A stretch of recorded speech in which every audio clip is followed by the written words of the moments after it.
आदरणीय श्री प्रेम बहादुर आले पर्यटन मंत्री जी, इस पावन भूमि पशुपतिनाथ की सेवा में अर्पित पशुपति एरिया डेवलपमेंट ट्रस्ट के अधिकारीगण तथा मूल भट्ट जी, आप सभी उपस्थित गण,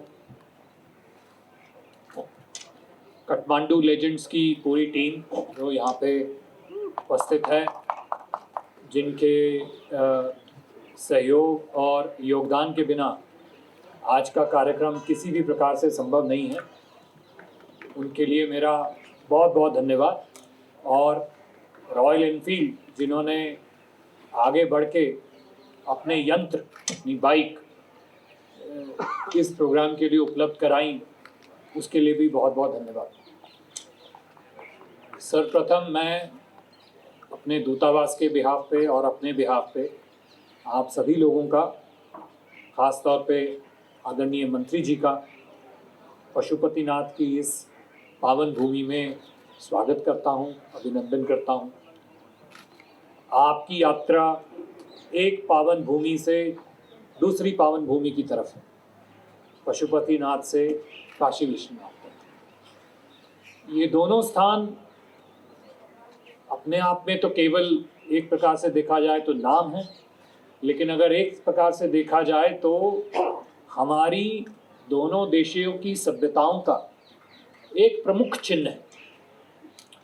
यदि हमारे सांस्कृतिक संबंधों में अगर हमें कहीं अपने जनमान्य के संबंधों के बीच में कहीं पे अगर अमृत की खोज करनी है तो वो इन दो पावन स्थलों पे ही है।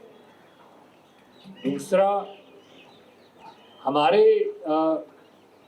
दोनों देशों के बीच, दोनों समाजों के बीच, दोनों सभ्यताओं के बीच में जो संबंध रहे हैं, यदि उनकी निरंतरता का कोई प्रतीक है तो ये दो पावन भूमि स्थल हैं, जो एक प्रकार से हमें सभ्यता के माध्यम में, सभ्यता के लेवल पे जो है एक दूसरे देशों को और हमारे समाजों को एक साथ जोड़ते हैं। आपकी ये यात्रा पशुपतिनाथ से काशी विश्वनाथ की यात्रा, हम इस वर्ष, हमारे लिए बहुत सौभाग्य की बात है कि कर रहे हैं, क्योंकि इसी वर्ष हम भारत की आज़ादी का अमृत महोत्सव 75 वर्षगांठ मना रहे हैं। और इस वर्षगांठ में सांस्कृतिक अमृत की खोज में ये यात्रा का मेरे हिसाब से बहुत महत्वपूर्ण योगदान रहेगा। आप देखा जाए तो एक प्रकार से आधुनिक कड़ी है। 50-60 साल पहले किसी ने नहीं सोचा होगा कि बाइक से भी जो है दोनों पावन भूमियाँ कनेक्ट हो सकती हैं, लेकिन काठमांडू लेजेंड्स का ये एडवेंचर है, रॉयल एनफील्ड की ये सहभागिता है, जिसके कारण ये प्रोग्राम संभव हुआ है। मैं सभी बाइकर्स को जो कि इस यात्रा पे अभी थोड़ी देर पे निकलेंगे, बहुत बहुत शुभकामनाएं देता हूँ। यात्रा की सफलता की शुभकामनाएं देता हूँ। जिस उद्देश्य से जा रहे हैं उद्देश्य की प्राप्ति की शुभकामनाएं देता हूँ।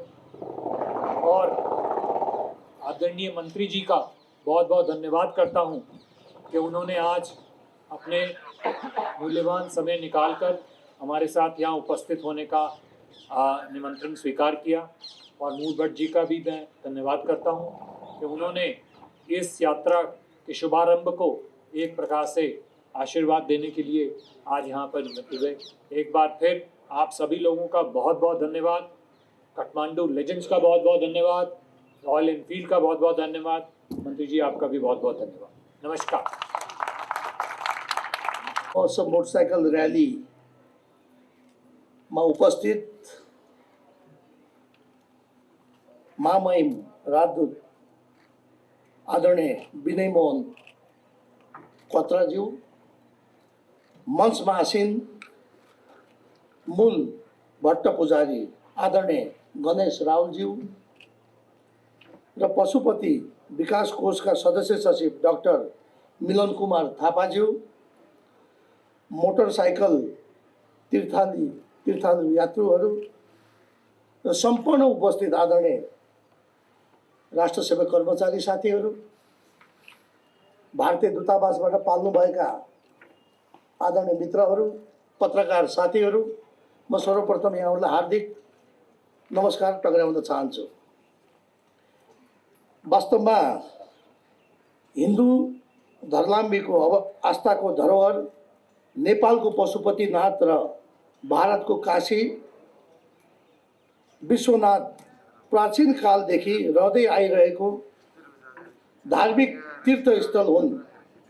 नेपालको राजधानी काठमाडौँको सहरमा भगवान पशुपतिनाथको मन्दिर अवस्थित छ भने भारतको उत्तर प्रदेशको वाराणसी सहरमा भगवान विश्वनाथको मन्दिर रहेको छ। पशुपतिनाथ र विश्वनाथको मन्दिर भगवान शिव र माता पार्वतीले वास गरेका स्थानको रूपमा विश्वास गरिन्छ। प्राचीन लिच्छवी कालमा पशुपतिनाथ मन्दिरको निर्माण सुनको जलरीबाट निर्माण गरिएको जस्तै विश्वनाथ मन्दिर पनि प्राचीन समयमा सुनको जलरीबाट निर्माण गरिएको थियो। भगवान पशुपतिनाथ र काशी विश्वनाथ हिन्दू धर्मावलम्बी, बौद्ध धर्मावलम्बी, जैन धर्मावलम्बी, शैव धर्मावलम्बी, वैष्णव धर्मावलम्बी, नाथ र सिख धर्मावलम्बीहरूको पनि आस्था र सम्मानको केन्द्र रहेको छ। त्यसैले यी दुवै धार्मिक पवित्र स्थल भनेको खुल्ला सङ्ग्रहालय जस्तै हुन्। संसारभरिका छरिएर रहेका अरबौं हिन्दूहरूको आस्थाको केन्द्र हुन्। अर्को कुरा के छ भने भगवान पशुपतिनाथ मन्दिरका भट्ट पुजारी दक्षिण भारत मुलुकका हुन् भने काशी विश्वनाथ मन्दिरका भट्ट पुजारी नेपाली मुलुकका हुन्। यी दुवै मन्दिरमा जन्मेदेखि मृत्युसम्मका मानिसले आफ्नो कर्महरू गरिरहेका हुन्छन्। पशुपतिनाथ बागमती नदीको किनारमा छ भने विश्वनाथ मन्दिर गङ्गा नदीको किनारमा छ। बागमती नदी र गङ्गा नदीको महत्त्व बारेमा पुराणमा समेत उल्लेख गरेको पाइन्छ। त्यसैले एकपटक विश्वनाथ मन्दिरमा दर्शन गर्ने हिन्दू दर्शनार्थीले एकपटक पशुपतिनाथको दर्शन गर्नुपर्ने पौराणिक मान्यता रहेको छ। सन् 1979मा युनेस्कोले पशुपतिनाथलाई विश्व सम्पदा सूचीमा राखेको छ। पशुपतिनाथको मन्दिर परिसर भित्र साना ठुला गरी 100औं मठ मन्दिर, हजारौं शिवलिङ्ग रहेका छन्। भारतका 4 धाममध्ये विश्वनाथ मन्दिर एक धाम हो भने नेपाल पशुपतिनाथ विश्वकै हिन्दूहरूको अर्को महत्त्वपूर्ण धाम हो। बागमती नदीमा अस्तु विसर्जन गरिए झै काशी गङ्गा नदीमा पनि अस्तु विसर्जन गरिन्छ। काठमाडौँ प्राचीन सभ्यताको सहर हो भने काशी विश्वनाथ प्राचीन धार्मिक शिक्षाको सहर हो। यही कारणले नेपाल र भारत सदियों पुरानो सम्बन्ध रहिआएको छ। भाषा, साहित्य, धर्म, परम्परा, सांस्कृतिक र रीतिरिवाजले गर्दा दुवै देशको सम्बन्धको गरिमा उच्च भएको छ। त्यसैले नेपाल र भारतको सम्बन्ध आधुनिक राज्य स्थापना भएर बनेको सम्बन्ध होइन। यी दुवै मुलुकको सम्बन्ध भनेको प्राचीन कालदेखि नै धर्म, संस्कृति, परम्परा, रीतिरिवाज, समानताका आधारमा बनेको सम्बन्ध हो। त्यसैले विश्वका देशहरूमा एक देशबाट अर्को देश जान भिसा, पासपोर्ट अनिवार्य चाहिन्छ। तर नेपाल र भारत आवत जावत गर्न भिसा, पासपोर्ट चाहिँदैन र हाम्रो खुला सिमाना रहेको छ। यिनै विशेषताले गर्दा नेपाल भारत सम्बन्ध भनेको प्राचीन, मौलिक र सभ्यताको सम्बन्ध हो। म अन्तिममा के भन्न चाहन्छु भने भगवान शिवले वास गरेको 4वटा धामहरू पशुपतिनाथ, काशी विश्वनाथ, केदारनाथ र बद्रीनाथलाई शिव सर्किट कनेक्सनको रूपमा विकास गरी संसारभरिका अरबौं हिन्दू धर्मावलम्बीहरूलाई चारै धामको दर्शन गर्ने अवसर सिर्जना गरौँ। यो सर्किटको कन्सेप्टले यी शिवालयहरूप्रति अझै धार्मिक आस्थाको गरिमा बढेर जानेछ। आज हुन गइरहेको मोटरसाइकल र्यालीको शुभारम्भ शिव सर्किटको एक खण्डको रूपमा मैले बुझेको छु। यो र्याली नेपाल भारत सम्बन्ध प्रगाढ हुने र हिन्दू धर्मको गरिमा उच्च रहने कुराको विश्वास समेत लिएको छु। पशुपतिनाथबाट सुरु हुने यो र्याली विश्वनाथसम्मको गन्तव्य यात्रा सुरक्षित रहोस् र यो कार्यक्रममा मलाई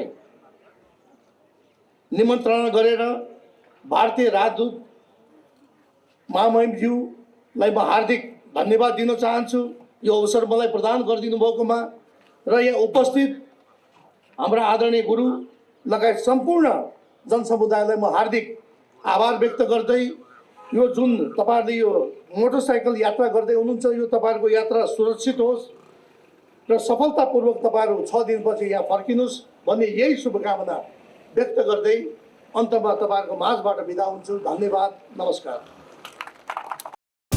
एक्सक्लुसिभ इन्टरभ्यू, रोचक र ज्ञानवर्धक सूचनाका लागि नेपाल आज सब्स्क्राइब गर्नुहोस्। हाम्रा भिडियोहरू सुरुमै हेर्नका लागि क्लिक गर्नुहोस् यो घण्टीमा।